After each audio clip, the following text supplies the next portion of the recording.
আসসালামু আলাইকুম প্রিয় দর্শক, অন্য মঞ্চ চ্যানেলে আপনাদের সকলকে স্বাগত জানাচ্ছি। আসসালামু আলাইকুম। এই তিন মানিক্যর সন্ধান না পাইলে, এই তিন মানিক্যকে তিন মানিক্যের বয়ান না শুনলে কিরকম একটু হুসফুস হুসফুস লাগে। মানে যেই কাল পড়েছে এই কালে এই তিন মানিক্য গত 1.5-2 বছর কানটাকে ঝালাপালা করেছে। এখন না থামলে, মানে থেমে গেলে ভালো লাগে না। ওই যে আছে না যে ট্যানারির পারে যাদের জন্মকর্ম, তারা ট্যানারির গন্ধ না পাইলে রাতে ঘুম হয় না, এই অবস্থা আর কি। ট্যানারির বর্জ্য টাইপের কিছু মানুষ বাংলাদেশের রাজনীতিতে হঠাৎ করেই গর্জে উঠেছে, এবং সেই গর্জন কিছু না শুনলে মনে হয় কিছু কি হয়েছে। তিন মানিক্যের এক মানিক্য নাসিরউদ্দিন পাটোয়ারি গত এক সপ্তাহ কিরকম চুপচাপ হয়ে গেল। একই রকম আসিফ মাহমুদ সজীব ভুঁইয়া, একই রকম নাহিদ ইসলাম, তারা অনেকটাই চুপচাপ। সংসদেও দেখা গেল নাহিদ ইসলাম বসে থাকে, কথা বলে আসনাদ আব্দুল্লাহ, এই তিনজনের বয়ান শুনতে পাচ্ছি না। নাসিরউদ্দিন পাটোয়ারি এক সপ্তাহ বাদে এসে উদয় হয়েছে। সে ওই এনসিপিতে যোগদান করেছে। ইশাক সাহেব, আপনার মনে আছে তো, পুরান ঢাকায় যুব দলের সেই নেতা, যার চাঁদাবাজির অভিযোগে, আপনার চাঁদাবাজির ভাগবাটোয়ারার রাজ্যে নানান টানাপোড়েনের মধ্যে দিয়ে ওই যে পাথর দিয়ে ছেঁচে একটা ছেলেকে শেষ করে দেওয়া হয়েছিল, মনে আছে?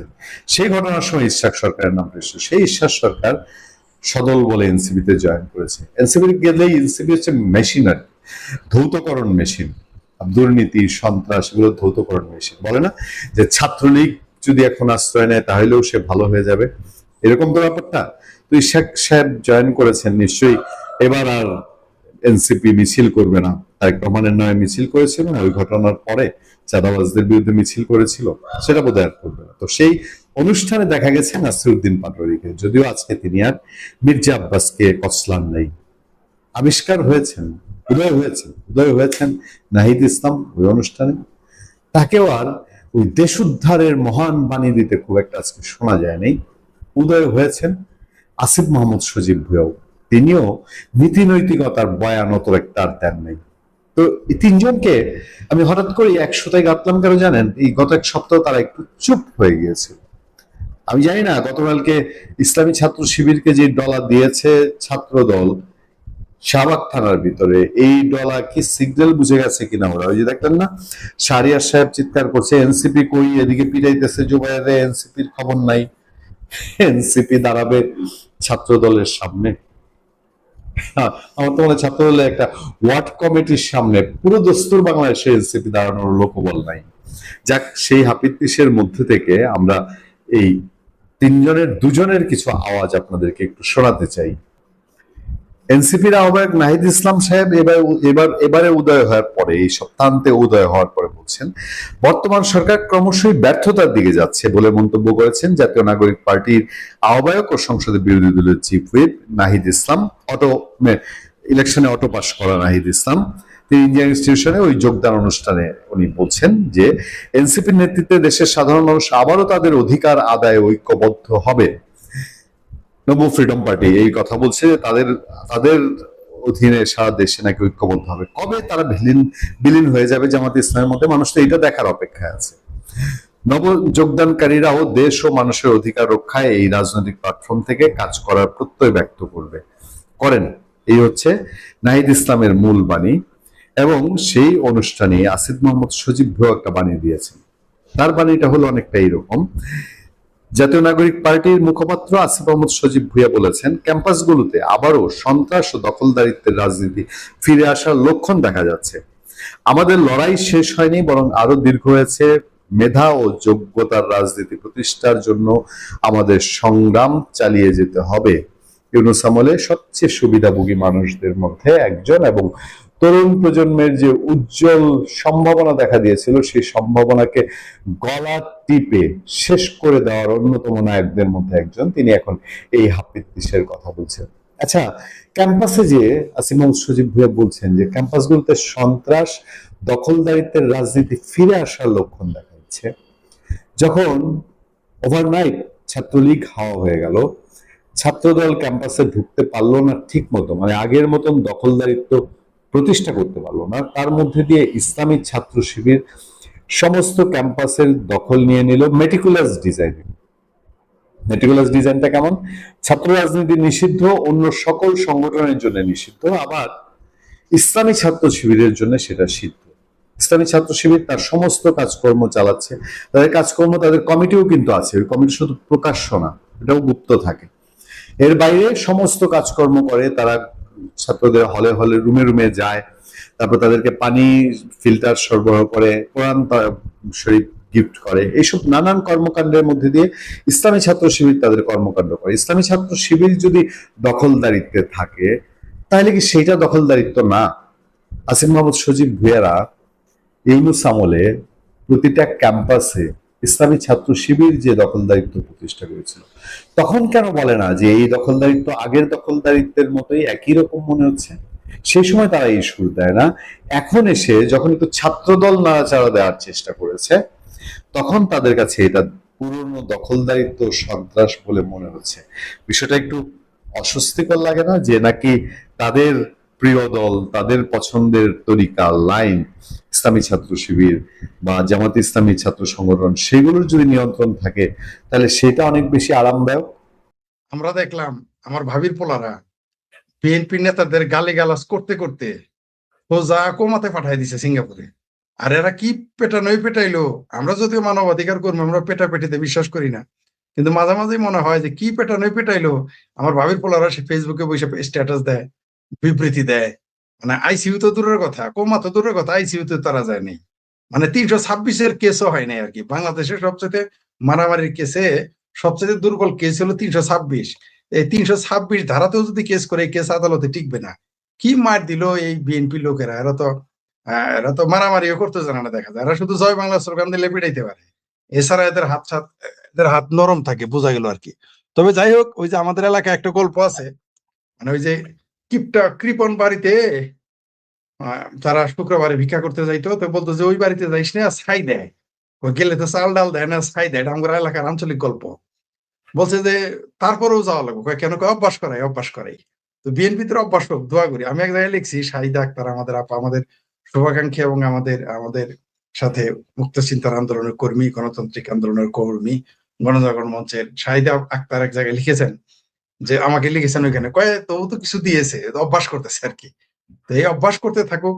এরা নিজেরা কত বড় অসভ্য গণতান্ত্রিক হলে বলে যে যেখানে ছাত্রলীগ পাবে পেটাবে, এবং এও তারা বলেছে যে তারা সারাদিনই পেটাবে, পায়ে থেকে মাথা পর্যন্ত। তো এখন কেমন লাগে? এখন তা আবার দেখি এই যে গুপ্তরা স্লোগান দিতেছে, মিছিল করতেছে, বিবৃতি দিতেছে যে বিএনপি নাকি 17 বছর গুপ্ত ছিল। তো তারা গুপ্ত, এ ওরে গুপ্ত বলে, ও ওকে গুপ্ত বলে, বলতে থাকুক দেখি। তবে এইখানে মৌলানা আফসারির তো নাম শুনেছেন, উনি আবার চমৎকার কথা বলেছেন যে গুপ্ত নাম নাকি কোরআন শরীফে 36 বার আছে। মোটামুটি ফতোয়া হাজির। মানে কালকে যদি এদের পক্ষে, মানে কালকে যদি সমাজতন্ত্রী কমিউনিস্টদের সাথে ওরা জোট করে, দেখবেন এরা ফতোয়া বের করে ফেলবে যে কমিউনিস্টদের সাথে থাকা যাবে। যেমন ওই যে কৃষ্ণনন্দকে নমিনেশন দিল জামাত, তখন ফতোয়া বের করে ফেলেছে। তারপরে ডক্টর ইউনূস ক্ষমতায় ছিল, তার পক্ষে ফতোয়া বের করে ফেলেছিল তখন। মানে এদের পক্ষে আপনি শুধু থাকলে যতক্ষণ থাকবেন, ফতোয়া বের করতে দেরি হয় না, ফতোয়ার বিরোধিতা করতে দেরি হয় না। 36 বার আছে আল্লাহ নাকি কোরআনে 36 বার গুপ্ত শব্দ উচ্চারণ করেছেন। মানে এখন গুপ্ত শব্দ উচ্চারণ করলে আপনি সওয়াব পাবেন। তো আমি আবার দেখি কেউ কেউ রাগ করে, সেই জন্য আমি বলেছি এদের গুপ্ত নাম দিলে যেহেতু রাগ করে, তাহলে এদের গুপ্ত কেশ বলেন, তাহলে হয়তো রাগ করবো না। কিন্তু আরেকজন আমাকে একটা বলেছে, গুপ্ত কেশ নাম দিলে আবার যদি মৌলানারা বলে ফেলে কোরআন ও হাদিসে গুপ্ত কেশের কথা আছে, তাহলে তো আরেক ঝামেলা হয়ে যাবে। 72 বার আছে। মানে এই ব্যাপারেও আরেকটা গল্প বলতে হয়। ওই যে কাক, কবুতর আর চড়াই পাখি এক জালে আটকে গেছে। এই গল্পটা কিন্তু মৌলবীদের মুখে শুনেছি। তো আটকে গেছে, আটকে যাওয়ার পরে চড়াই পাখি চিৎকার করতেছে, কবুতর চিৎকার করতেছে, হায় হায় মারা যাবে। কাকও চিৎকার করতেছে, আর কাকা জোরে জোরে করতেছে। তখন কাক আর চড়াই পাখি ঠোকর দেয়, বলে যায়, তুই কাকা করস কে? মরমো আমরা, তুই কাকা করস কে? কয় জানাস না তো জাল এইটা কেন? কয় কার জাল? কয় মৌলবীর জাল। কয় তাতে কি? কয় কোন ফতোয়া দিয়ে তোদের খাওয়ার আগে আমারে খাইয়ে নিবে, কাকেরে খাইয়ে ফেলবে। এইখানে গুপ্ত বলেন, সুপ্ত বলেন, এদের যত গালি দেন। কয়দিন আগে আরেকটা জামাতের আরেক ফাত্রা আছে, কি ওই যে খালাজারে নাকি সালাজারে, সে তো বলেই দিয়েছে যে রাজাকার এখন গর্বের। মানে কয়দিন পর না জানে এরা বলে ফেলে যে বলৎকার হও গর্বের, বলৎকারী হও গর্বের। আবার আফসারিরা কবে না জানি হাদিস নিয়ে আসে, কোরআনে এসে যে আল্লাহ বলৎকারের কথাও কোরআনে বলেছে, হাদিসে বলেছে, এটা আবার না হাজির করলে হয়। ঠিক যেমন এখন তারা বলতেছে যে কোরআন শরীফে নাকি 36 জায়গায় গুপ্ত নাম আছে। আমরা জানি না, আমরা তো আর তাদের মতো তো বড় পণ্ডিত না, আমরা ওইগুলো জানতেও চাই না। তবে এদের ফতোয়া, এরা দেখেন না একসময় মাইক হারাম ছিল, তার আগে রেলগাড়ি হারাম ছিল, তার আগে মানে সবই হারাম, পৃথিবীর যত সৃষ্টিশীল সবই হারাম ছিল। এখন মোবাইল হারাম ছিল, তারপরে ভিডিও করা হারাম ছিল, ছবি তোলা হারাম ছিল। এখন তো ওই যে গাবগাছি নাকি কি আব্বাসি না গাবগাছি তো ফতোয়াই দিয়েছে, এখন ছবি তোলা যায়, ভিডিও করা যায়। অথচ আরজ আলী মাতাব্বরের মায়ের শুধু ছবি তুলছিল বলে তারা কবর দিতে চায় নাই। আমরা নিজেরা চোখে দেখেছি যে ছবি তোলা হারাম, ভিডিও করা হারাম, মৌলবীরা বললো। এখন সব জায়েজ হয়ে গেছে, গুপ্ত না, কয়দিন পরে এদের যে নামিয়ে দিবেন। যেমন ওই যে মাদ্রাসার ওই যে পোলাপানদের যখন চুমাচুমি দেওয়া শুরু করলো জামাতের আমির, এমনকি বিদেশি কূটনীতিকদের যখন পিছন থেকে জাবরাই ধরে চুমা দেওয়া শুরু করলো, শিবিরের বড় বড় পোলাপানদের নাকের সাথে এরকম এরকম করে চুমা দেয়, এটার পক্ষ দেখলাম আমরা কোরআন হাদিস নিয়ে আসলো। এদের তার কোরআন হাদিসের অভাব নাই। হেরার গুহাতে কোরআন নাজিল হওয়া বন্ধ হয়ে গেছে, জিব্রাইলের আসা বন্ধ। কিন্তু বাংলাদেশের মগবাজার 501, ওটা 501 না, ওটা বোধহয় ওটা ওটা কত নাম্বার ভুলে গেলাম, মগবাজার অফিসের নাম্বার এখন ভুলে গেছে এই মুহূর্তে। তো মগবাজার এখন সূরায়ে মগি ঠগি বগি এগুলো নাজিল হয়, সেগুলো থেকে তারা ফতোয়া আনতেছে। কয়দিন পরে দেখবেন যে এদের সাথে বললাম তো যে এরা কয়দিন পরে দেখবেন যে কেবল তো শুরু করেছে তারা, হে আল্লাহ, আল্লাহ সুদকে করেছেন হারাম, ব্যবসাকে করেছেন হালাল, এই সাইনবোর্ড লাগায় সুদের ব্যবসা করে। কয়দিন পরে মদের ব্যবসা শুরু করবে, ইয়াবার ব্যবসা শুরু করবে, অন্যান্য ব্যবসা, জঙ্গি ব্যবসা তো তাদের আছে। জি, তারপরে ভাবির পোলারা যে মাইর খাইতেছে। গুপ্ত গুপ্ত মারামারির পরে হুম, ডাকসুর ভিপি বলেছে এই কাজটা করেছে ছাত্রলীগ। এই যে স্ক্রিনশটটা, এই স্ক্রিনশটটা দিয়েছে ছাত্রলীগ।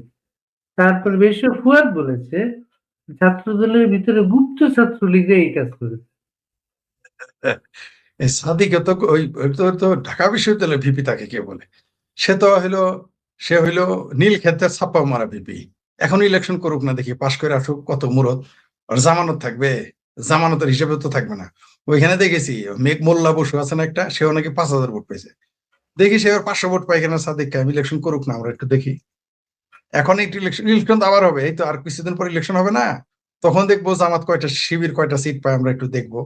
তখন এই নীলক্ষেত ভিপি কত, ও তো নিজেই গুপ্ত। পরে তো প্রশ্ন করছে যে আপনি তো ছাত্রলীগ আছিলেন, কয়টা কোনো প্রশ্ন হলো? এখন প্রশ্ন করা নিষেধ। ওই যে জামাতের আমিরে যখন জিজ্ঞেস করেছিল যে হুজুর আপনি এখন তো ফুল দিতেছেন, এখন শিরিক হয় না, কয়টা কোনো প্রশ্ন হলো? ঠিক ওইভাবে সাদিক কায়েম 2-3 দিন আগে একটা ভিডিও দেখলাম, সেখানে তারা যখন বলছে যে আপনি তো গুপ্ত ছিলেন, বলে যে এটা কোনো প্রশ্ন, কি এর মধ্যে কি নিয়ে আসছেন? তো এরা যারা নিজেরা এই যে টাকলা ফুয়াদ, ও তো আরেক গুপ্ত। এই ভুয়া ব্যারিস্টার জামাতের যে মাউথ পিস, জামাত বিভিন্ন জায়গায় এদেরকে নিয়োগ দেয় কথা বলার জন্য। এই যে টাকলা ফুয়াদ, শাহরিয়ার, এইদিকে আবার বিএনপি আর আওয়ামী লীগ কিছুটা ব্যর্থ, কিছুটা মানে অনেকটা ব্যর্থ। এরা আবার তাদের দলের বাইরের লোকদের নিয়োগ দিতে পারে না।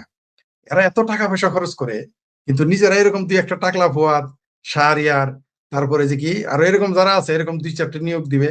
দিলেই দেখবেন যে এদের মানে এরা কত চালাক দেখেন। এই টাকলা ফুয়াদ যা বলে, তারপর শাহরিয়ার ব্যারিস্টার ভুয়ার শাহরিয়ার অরিজিনাল কেসকিবান্দির বলা, সে তারা যা বলে, এগুলো যদি জামাতের নেতারা সরাসরি বলে, বিপদে পড়ে যাবে। তাই দেখেন আপনি এই যে সাদিক কায়েমের কি মুরদে কোলাইছে যে ছাত্র শিবিরের ব্যানারে সে বিবি, সে ইলেকশনে কি লেগেছিল? সাধারণ ছাত্রের ব্যানারে।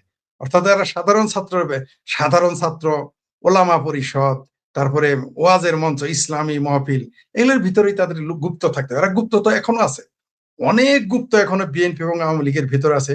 আর মাদ্রাসা মসজিদে তো আছে। ওয়াজ যে নিয়ন্ত্রণ করে তারা, এই যে ওয়াজ মাহফিল, আজকে দেখেন এই যে আমি মাঝে মাঝে বলি মোল্লা আর মিলিটারি, এরা মোল্লাকে তো 100% নিয়ন্ত্রণ করে, মিলিটারির ভিতরেও তারা ঢুকে গিয়েছে। গোলাম আজমের পোলা, যাকে আমি চিনতে গিয়েছিলাম মিরপুর ক্যান্টনমেন্ট, আমাকে একদিন গেল, কয় চলেন ভাই, আপনি তো নামাজ টামাজ পড়েন না, তারপরে চলেন যাই, একটা লোকের দেখাবো আজকে জুম্মা নামাজের দিন। আমি বললাম যে না, কয় চল না, আমি তো নামাজ পড়ি না। কয় না, নামাজ পড়তে যাই, একটা লোক দেখাবো, যাবেন? নাম শুনলেন, কারা? গন্ডগোল আজমের পোলা। আমি গন্ডগোল আজমের পোলা আবার কারা? তখন তারা বলা হয়তো কর্নেল আজমি। তখন যখন তাকে আমি দেখতে যাই, তখন ছিল কর্নেল। বললাম যে তাই নাকি, এই গন্ডগোল আজমের পোলা কর্নেল? কয় হ্যাঁ। সেনাবাহিনীর ভিতরে গোলাম আজমের পোলার নাম ছিল গন্ডগোল আজমের পোলা। সবাই বলতো এই যে, ওই যে যেমন ওই যে হানজালাকে দেখে বলে না জঙ্গি এমপি, তেমনি সেনাবাহিনীর ভিতরে এই গোলাম আজমের পোলাকে বলতো গন্ডগোল আজমের পোলা। পরে আমি দেখতে গেলাম মিরপুর ক্যান্টনমেন্টে, গিয়ে দেখি জুম্মা নামাজ পড়ে বের হইতেছে। আমি বললাম, "ও, এটাই গন্ডগোল আজমের পোলা?" কয়, "হ্যাঁ।" ঠিক আছে। তো এই গন্ডগোল আজমের পোলারা সবসময় গুপ্ত থাকে। গন্ডগোল আজমের পোলা ২ টা কিন্তু ব্রিটেনে আছে গুপ্ত হয়ে। এরা কিন্তু এখানকার নাগরিকত্ব নেওয়া গোলাম আজমের ২ পোলা। তো এরা তো গুপ্ত থাকবে। টাকলারা বলেন এরকম সব জায়গায় এরা গুপ্ত থাকবে। কারণ গুপ্ত না থাকলে এদের চামড়া থাকবে না। এরা কোনদিনই প্রকাশ্যে আসতে পারবে না। এই যে জামাত এত ক্ষমতাধর, আপনি তাদের বলেন জনসভা করতে। আমি তো আহ্বান জানাই, তোমরা এত ক্ষমতাধর, জনসভা করো না কেন? কেন এখনো ওয়াজ করে বেড়াইতে হয়? কেন এখনো ইসলামী তাফসীর মাহফিলের ব্যানারে থাকতে হয়? কেন সাধারণ ছাত্রের ব্যানারে থাকতে হয়? নাম দেখ ইসলামী ছাত্র শিবির। ওই যে এই যে ভাবির পোলারা যারা আসছে, এই যে কালাপাড়া, আমার মতো কালা দেখা যায়। অনেকেই বলে যে ওটা নাকি আমার পোলা। যাই হোক, আমার ভাবির পোলা বলে। যাই হোক, এই কালাপাড়া এমপি হইছে। এরা তো সবই শিবির করা লোক। এরা কারা? সব শিবির। এরা কি এই যে ৬ জন যে এমপি আছে সবগুলি শিবির। এরা কোত্থেকে আসে? এরা মেম্বার হইতে পারবে? এদের লোক কোত্থেকে আসে?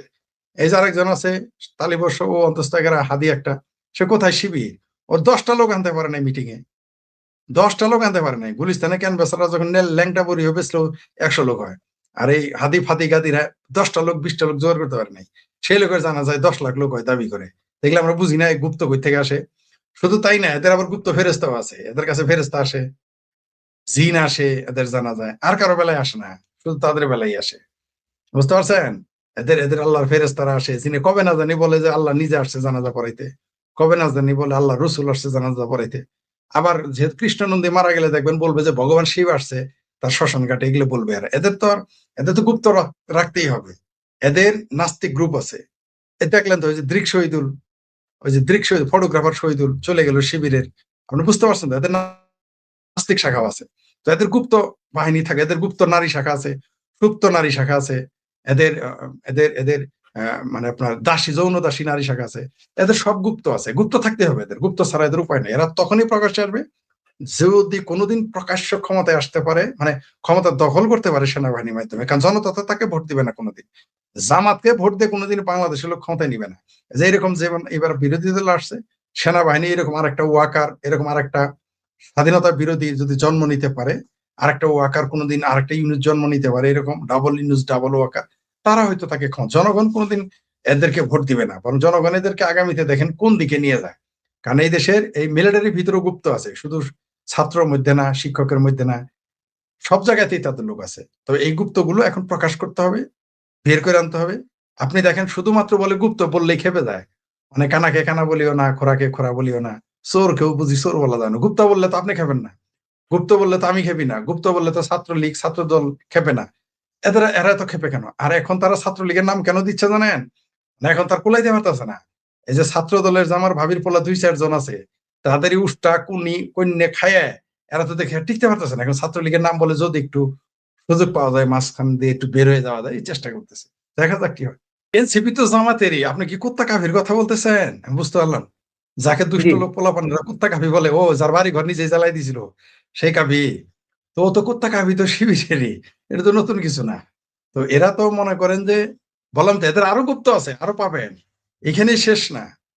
এইখানেই শেষ না, আরো গুপ্ত আস্তে আস্তে প্রকাশ হবে। আপনি দেখেন নাই বিএনপির এক নেতা মালয়েশিয়ায় থাকতো, হঠাৎ করে দেখলাম যে সে জামাতের এমপি প্রার্থী।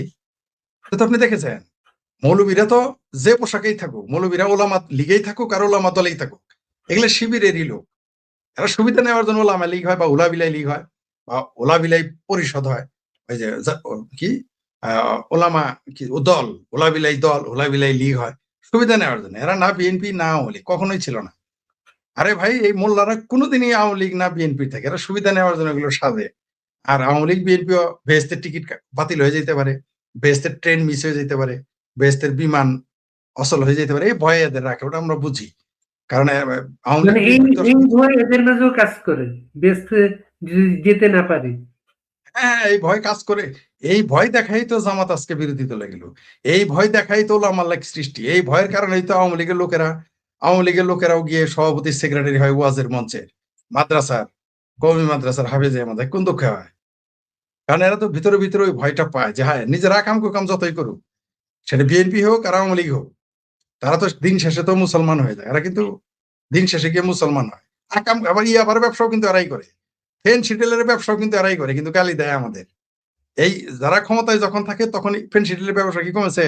আমাদের সরিষাবাড়িতে, জামালপুর জেলায় এখন আরো মানে প্রত্যেকবার যখন ক্ষমতা পরিবর্তন হয় ড্রাগের ব্যবসা আরো বাড়ে, তো ক্ষমতা কে থাকে? ওই আওয়ামী লীগ না হয় বিএনপি ঘুরে ফিরে থাকে, তারাই তো। কিন্তু আবার এরা বেহেস্তে যাওয়ার জন্য খুব চিন্তিত। ওই যে এরা ধর্মেও আছে জিরাফেও আছে, দুই জায়গায় থাকতে চায়। ইয়াবা খেয়ে খাবে, ইয়াবা বেচবে, বলৎকারী করবে, মাদ্রাসা বানাবে, এরা জানে সবকিছু। তারপর ওইগুলো ওই যে মনের ভয়টা থাকবেই। এই জন্যই তো এই অবস্থা। নইলে জামাত কি করে, স্বাধীনতা বিরোধী একটা দল যারা ৩০ লক্ষ মানুষ হত্যা করেছে, অগণিত নারী ধর্ষণ করেছে, তারা কিভাবে বাংলাদেশে রাজনীতি করে, কোন অধিকারে রাজনীতি করে আওয়ামী লীগ বিএনপি মেনে নেয়? কোন ভাবে, কোন কোন কথায় মেনে নেয়? আর এতে দেখুন মিলিটারি প্রীতিও আছে, খালি মোল্লা প্রীতি না। বেহেস্তে যাওয়ার জন্য মোল্লা প্রীতি, আর ক্ষমতায় যাওয়ার জন্য মিলিটারি প্রীতি। এদের কারোরই কোনো যোগ্যতা নাই। যদি থাকতো, বিএনপিরে দেখেন 2008 সালে মাজার আড্ডি বাড্ডি ভেঙে দিল। বিএনপির কোনদিন দেখেছেন সেনাবাহিনীর বিরুদ্ধে টু শব্দটি করেছে? তারা সেনাবাহিনীর সমালোচনা করেছে। আওয়ামী লীগের তো এরাদের তো ঘুম, এরা ফজর নামাজ থেকে তাহাজ্জুদ নামাজ থেকে শুরু করে আওয়ামী লীগের গালি দিতে দেওয়া। একেবারে রাত 12টার পরে মচ্ছদ খায় ঘুমানোর আগ পর্যন্ত গালি দিতে থাকে, স্বপ্ন গালি দেয়। আর জামাতের তো নামাজ কালাম পরে কিনা যায় না, কিন্তু আওয়ামী লীগের নামে গালি দিতেই হবে তাদের, নাহলে তো তাদের ঘুমাবে না। চিঙ্কুবামেরও তাই। কিন্তু এদের কোনোদিন দেখেছেন মিলিটারি কিনে সমালোচনা করতে? অথচ জিয়াউর রহমানরা কে মারছে? আওয়ামী লীগ। জিয়াউর রহমানরা কি আওয়ামী লীগের লোক মেরেছিল? তারেক রহমানের মাজার হাড্ডি কি ছাত্রলীগ ভেঙেছিল? কারা ভেঙেছিল? মিলিটারি। কোনোদিন সমালোচনা করতে দেখেন? এই দেশে মোল্লার মিলিটারি প্রীতি আর ওই দেশের রাজনীতিকে ধ্বংস করে দিয়েছে। আরে ভাই, গণতন্ত্রের সাথে না মোল্লার সম্পর্ক আছে, না মিলিটারি সম্পর্ক। গণতন্ত্রের বিপরীত নাম হচ্ছে মোল্লা, গণতন্ত্রের বিপরীত শব্দ হচ্ছে মিলিটারি। মোল্লার মিলিটারি বিপরীত শব্দ হচ্ছে গণতন্ত্র। মোল্লার মিলিটারি কোনোদিন গণতন্ত্রের বন্ধু হইতে পারে না, কোন রাজনৈতিক দলের বন্ধু হইতে পারে না, এরা কোনোদিন রাজনৈতিক দলে থাকতে পারে না। আজকে দেখলাম কালকে ওয়াকার সাহেব বলতেছে এই দেশের দ্বিতীয় কি শোধনাগার না হওয়ার জন্য কি কি যেন প্রশ্ন। আচ্ছা, এটা তার কাজ? বাংলাদেশে তেল শোধনাগার হবে না মদের শোধনাগার হবে, তার কাজ কি? সে বলবে যে আমরা সেনাবাহিনী দেশের কি কাজে লাগে, আমরা সেনাবাহিনী কেন পালি পুষি, সেনাবাহিনীকে পোষা হয় পালা হয়তো এগুলো রাজনৈতিক বক্তব্য দেওয়ার জন্য না তো। বাংলাদেশের রাজনীতিবিদদের তো মেরুদণ্ড নাই, তার জন্য মোল্লার মিলিটারির সাথে সবসময় অলওয়েজ তারা আপোষ করে। তাদের মেরুদণ্ডহীন তারা। যেই দেশের রাজনীতিবিদদের মেরুদণ্ড শক্ত, তারা মোল্লার মিলিটারির সাথে আপোষ করবে? অথবা তারা আদর্শিকভাবে দুর্বল। আপনি দেখেন আওয়ামী লীগের আদর্শের দিকে আওয়ামী লীগ ছিল না, থাকলে তো কোনো 5ই আগস্ট ঘটতো না। এই কথা বললে আবার তারা রাগ করে। আওয়ামী লীগ যদি তার আদর্শের উপরে থাকতো, তাদের রাজনৈতিক ম্যানিফেস্টো, তাহলে আজকে এটা ঘটতো না। বিএনপিরও তাই। বিএনপিও যে সামরিক পৃথিবীর মানে একটা অদ্ভুত ব্যাপার। আপনার সেনাবাহিনীর কোল থেকে জন্ম নেওয়া একটা রাজনৈতিক দল এখনো টিকে আছে এবং ক্ষমতায় আসছে। তারাও কিন্তু তাদের রাজনৈতিক আদর্শের সাথে তারা নাই। তাদের রাজনৈতিক 19 দফার মধ্যে লেখা আছে জনগণই সকল ক্ষমতার উৎস। তো জনগণই যদি সকল ক্ষমতার উৎস হয়, তাহলে সেখানে হানজালারা কিভাবে তার জোটে